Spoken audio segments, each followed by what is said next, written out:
Vaxtınız xeyir olsun, hörmətli şagirdlər. 2026-cı il tədris ilində imtahan verəcək şagirdlər mütləq bu videonu sona kimi izləsin və kanalımıza abunə olub bu videonu bəyənməyi və paylaşmağı unutmayaq. Belə ki, bu video oğlan tələbələr, oğlan şagirdlər üçündür. Əgər sizin 18 yaşınız yanvar, fevral, mart, aprel ayının 31-nə kimi 18 yaşınız tamam olursa, avtomatik siz hərbi xidmətlə bağlı möhlət hüququ əldə etməlisiniz. Möhlət necə alınır? İndi izah edəcəm. Yox, əgər sizin 18 yaşınız aprel ayından sonra, yəni may ayının 1-dən etibarən tamam olursa, sizin möhlət almanıza ehtiyac yoxdur. Yəni siz imtahanlardan möhlət almadan iştirak edə bilərsiniz.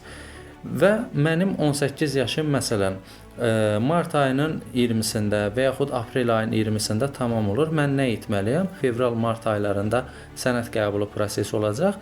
Siz həmən o sənəd qəbulunda əldə etdiyiniz kağızı, hansı ki elektron versiyasını yaşadığınız ərazi üzrə aparıb hərbi komissarlığa təqdim edəcəksiniz və deyəcəksiniz ki, mən imtahan üçün möhlət hüququ əldə etmək istəyirəm və o cür siz möhlət alaraq imtahanda yalnız iştirak edə bilərsiniz. Hər birinizə uğurlar arzulayıram.